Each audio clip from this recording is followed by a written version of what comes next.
Binge the full week of The Ray Taylor Show ad-free over at patreon.com/inspired disorder. What you manifest in your mind, you can bring to reality. Swipe up, episode 155, where I share some posts from Instagram that I feel like talking about. Let's get it started, shall we?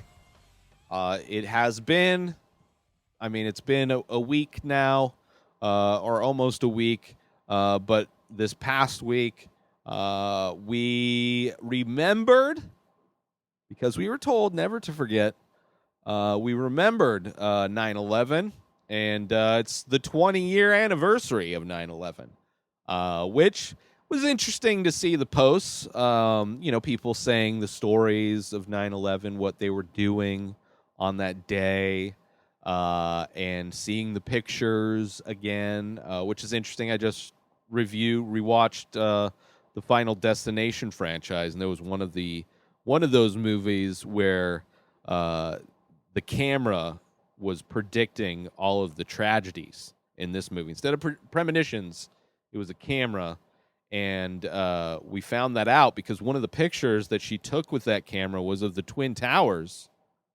before 9/11, and there was a shadow of a plane on the Twin Towers.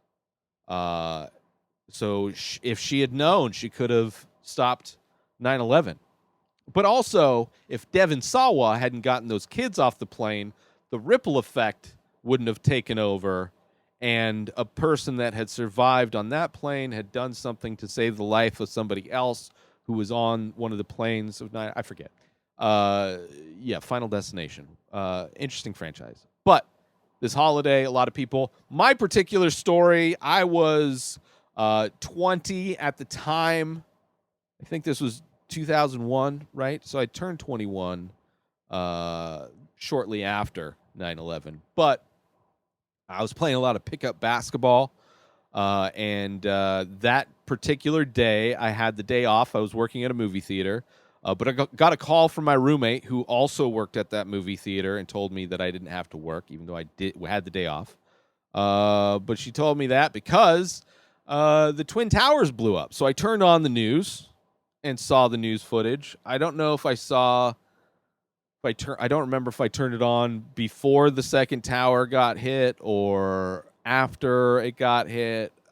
Those details I don't remember, considering I've seen and documentaries and footage thousands of times since then. But I had already had plans so the movie theater was closed down, which is the only time, except for a global pandemic, movie theaters have ever really shut down in my lifetime that I know about, was 9/11 and then global pandemic. But I had plans that day later on in the evening when it cools down, because it's still, it's still in the hundreds, but it cools down a little bit at night. Me and some buddies would go to a park out in Palm Desert, and we'd play pickup basketball. We played basketball sometimes twice a day, and we played almost every day. I was in really great shape, really great shape, even though I was drinking a lot too. But I was 20. When you're 20, you can get wasted and be no problems the next day. But yeah, anyway, we had plans to go play basketball. I wanted to go get a weight bench. So I went to Walmart and got a weight bench. So I started working out. And everybody at Walmart was talking about it. Everybody you could see just whispers and, definitely a mood when I got there. But got the weight bench, worked out, went over to my friend, was working. He was a manager at a different theater that I worked, I didn't work at, same chain. Went and hung out with him and to plan, because we were going to go play basketball. And he was just going to stay and he had to be there to let everybody know that they were closed if people were going to the door. So I think I just bounced and, probably set up my weight bench and worked out a bit, whatever. And then went and played basketball. And every time a plane would fly over, we would joke about bombs being dropped. Or I remember it was a weird time. And I remember around that time also, I would get a lot of voicemails from my mom. and they were not the nicest voicemails. Uh, Part of the reason why we're not very close nowadays, just very long voicemails, very disparaging. And one of the topics, especially after 9/11, was how if they reinstate a draft, that I'm not going to do very well in the military. Thankfully, they didn't reinstate a draft, and to prove my mom right. But yeah, it was a weird time. A weird time. I had just got independent, moved out, had my job, had a apartment with a roommate. Like I was an adult. I mean, I was a kid, but I was an independent kid at 20, playing basketball, working at a movie theater. How hard I mean, life was easy back then. I don't know why Witten made it all complicated. That's what happened on my 9/11. Obviously, the effects of 9/11, I mean, the fact that 9/11 happened is a really glaring fact that we do not have a national defense in this country. All of the money that we spend on the military is used to invade other countries. None of it is to protect a couple planes from flying into a building. Like it's not like Mission Impossible level stuff that went down on 9/11. It wasn't like evil masterminds at work. A couple planes got hijacked and flown into some buildings, and the trillions upon trillions of dollars that we waste in spending on wars, it just is worthless. Case in point. Uh, Also, we had Bush who lied about stuff, a lot of stuff, WMDs. Like I remember specifically Bin Laden being the guy taking responsibility for 9/11 on that day, but then Bush like pushes this idea that Iraq has weapons of mass destruction and they aided in Bin Laden. So that he started, him and his crew, another Republican, started this forever war, where all of the defense contract companies that got all the defense contracts just skyrocketed in stock prices. So got a lot of people very rich. 9/11 got a lot of people, a lot of Republicans got very wealthy over the last 20 years since 9/11. Since Biden hopefully cuts off the spout, I don't know. I don't think they're doing anything different with the budgets. It doesn't. I haven't read anything of like all of that money that's spent invading other countries for no reason is now going to be spent taking care of the less fortunate in this country. Haven't read anything like that. So I don't know. It's a day. Apparently, they're calling it Patriots Day, which I don't find at all. I mean, it's first off, it's not a proud moment for our country. It's not like a victorious highlight in our country, unless like Republicans today view it as they were pro Taliban. Now, current Republicans, 2021, 20 years after the fact, look up to and are inspired by those terrorists. So vocally in public on Twitter or whatever social media they're doing nowadays. So that's kind of weird. But it's not a good day. It's not like Patriots did anything that day. I mean, their first responders did, but the term of patriot has been hijacked by people that don't believe in science and want to be domestic terrorists. Like they hate they're such patriots of this country that they want to destroy this country. It's very confusing times we're living in. But anyway, 9/11 happened. I'm never going to refer to it as Patriots Day. Patriots Day should be January 6th to always remember that date when the quote unquote Patriots tried to overturn an election when they invaded the Capitol building. That should be called Patriots Day, and then we should list all of the names of everybody that was like involved. Like, we should always remember these politicians aided in this insurrection. They aided in this domestic terrorist attack. These people were the domestic terrorists. All those people, right? Thankfully, not a lot of casualties, not as much as 9/11. Although 9/11, is mostly property damage. It's not human life. Human life, the wars, the 20 years of war has produced quite a bit more death in Americans and people overseas than 9/11 did. And just this global pandemic that a lot of these quote-unquote patriots think is fake has killed exponentially more. Like, it kills more people on a weekly basis than 9/11 does. So the metrics, the perspective and framing of the reality we're living in is very skewed for some people. But anyway, 9/11. A little over 4 years ago, I started The Many Faces. It's an ongoing series of abstract ink portraits. Each piece is improvised. Each piece is released daily. Start collecting now. Head on over to inspireddisorder.com/TMF. That stands for The Many Faces. And save yourself 25% when you use coupon code RTS. That stands for The Ray Taylor Show, because that's what you're listening to, and I love you. So I want you to save 25% when you use that coupon code. Head on over to inspireddisorder.com/TMF and use coupon code RTS to save 25% when you start collecting one of over 1,600 original ink paintings. By myself, I made them. Support me. I love you. Back to the show.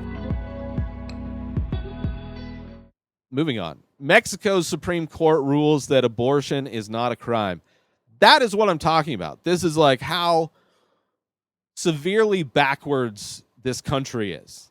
That Texas is literally putting bounties on anybody that aids in an abortion that takes place after 6 weeks, making everybody involved a criminal in some way and turning citizens against each other. Meanwhile, Mexico, the place where a lot of Texans, especially the Texas officials, the people who run Texas,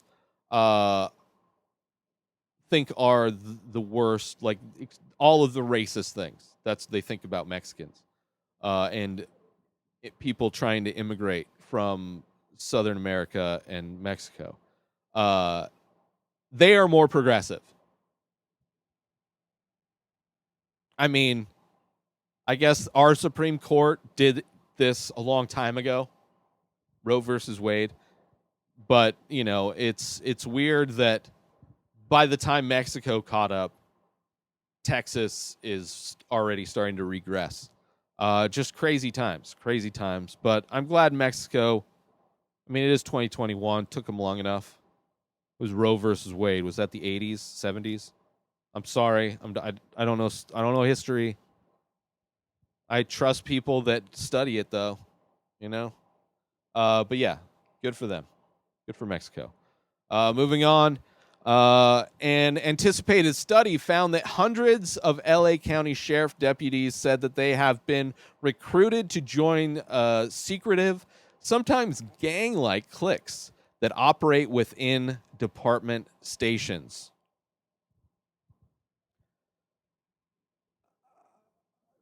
In my opinion, the police departments are terrorist groups.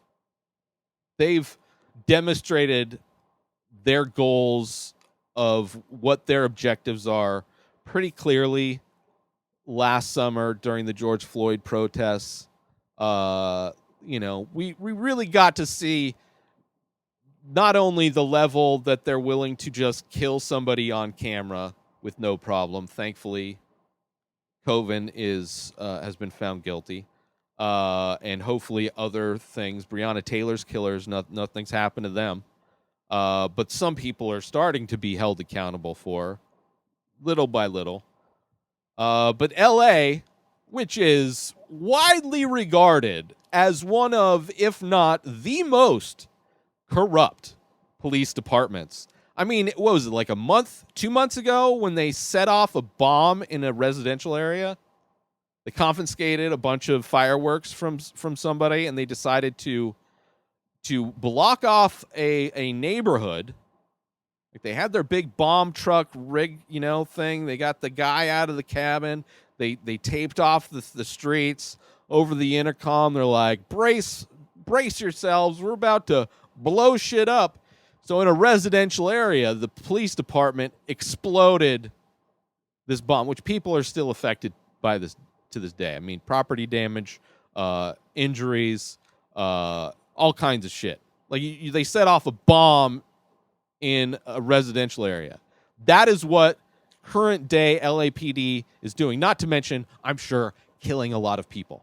A lot of black and brown people are dead today by guns fired by police officers. So not surprising. And also, police and sheriff's departments widely regarded nowadays as groups of people that are anti-vaccine. Stories of sheriffs coming in, showing symptoms of COVID, coming into work. Obviously, nobody's wearing a mask. Nobody's vaccinated. Cops are dying at a higher rate from COVID than they are from any other form of death in their line of work. Like, it used to be gunfire. Now it's COVID exponentially, like multiple times more than all of the other things. So it's like a group of people that are already on the wrong side of history, on the wrong side of the law. Murder's murder. It is not the police in the system that we have of law and order. Police are not ones shelling out punishment. They have to be found guilty in a court of law before there's any punishment. But instead of somebody getting their day in court, which is provided by our Constitution, these police officers are ending human life on a regular basis. So it's not that surprising that within those groups of people that are already, in my opinion, terrorist groups, that there are subdivisions of other terrorist groups, other hate groups. Because I'm sure there's a lot of like white supremacists that actually believe in science, so they're not maybe as anti-vax as this other group. And then there's other ones that are like, they're not white, so they can't be in the white supremacist group, so they just, they're just like the I'm the other that also somehow loves killing people. So like, let's do this shit. And then there's probably some that are like the Flat Earth group, and then there's some that are like the QAnon group, and there's like eccentric conjoining circles. It's like somebody just filled up the station house with a bubble gun, and every bubble consists of a different subcategory of terror group within the LA County Sheriff's Department. But I mean, it's a study it's not surprising. Let's just put it that way. When you already have a group of people that are perfectly fine with murder and covering up murder and already act like a gang, are a militarized gang, are pretty vocal about being anti-American, even though they work for the government. The only time they're considered to be good cops is when they're skateboarding or playing basketball, which are things that any other job would get you suspended with pay for. Like if I just left work when I was working somewhere to play basketball in a park while on the clock, and they found out, they'd probably suspend me without pay. I'm sure I wouldn't get paid. But you could do that. You could murder somebody as a cop and get that type of punishment. So it's weird, the punishments that police officers deal with. Like they're applauded for playing basketball or skateboarding. Like that's an example of a good cop. It's just like any cop that's seen not harassing or murdering a human being is considered a good cop. Even though they're not actually doing their job. They're on the clock. Their job is not to skateboard or to play basketball. Their job is to serve and protect. So we're not given examples of cops like doing good things ever, because it's so rare. It's so rare that somebody in a terrorist group would do something good for another human being, because that's such against their that like the fact that they probably don't last long. The cops that actually do good work probably don't last long. Either they quit, they get fired, or they turn. If you can't beat them, join them. But yeah, it is what it is. I guess there's subcategories within the LA County Sheriffs. Let's finish this off with a bit of movie trivia, a movie facts trivia. The Murricane, this one is called. Bill Murray once drove a taxi cab so that the cab driver could spend time playing saxophone in the back seat. The cab driver mentioned that he never had time to play his sax since he had to work 14 hours a day. Murray took the driver's seat so that he could finally play some tunes. They even stopped off for some barbecue. Kind of a classic Bill Murray story. There's a documentary about Bill Murray that I reviewed, and I am completely blanking on the name. It could be Bill Murray Stories. Check it out. It's interesting. It's about Bill Murray and all of these stories that people have. Bill Murray sightings out in the wild. It's something that he's well known for, just kind of showing up in places randomly and just hanging out with people and doing, he's just like a good guy, wants to have fun, has no problems hanging out with normal people. I love Bill Murray. So it's a story that I've never heard, but totally believe. Totally believe, because it fits. It fits with Bill Murray. But yeah, we'll end it on that. A little nice. Hey, Bill Murray's a nice guy. They exist. Yeah, he's an actor. He's not a police officer or a politician. So, Bill Murray, love you, buddy. Don't know you, never met you, but you seem like a good dude. Let's do some shout outs and get out of here. Shout out to Engineer Passion. Shout out ABC News. Shout out Dave_Anthony_. Shout out Movie Facts. But most importantly, shout out to you. New episodes of The Ray Taylor Show come out every single day. Subscribe on IGTV, YouTube, and everywhere else podcasts are found. Binge the full week ad-free over at patreon.com/Inspired Disorder. Buy a Ray Taylor Show merch over at inspireddisorder.com. And follow the show on Instagram at Ray Taylor Show. Have a wonderful day, everybody. Peace out!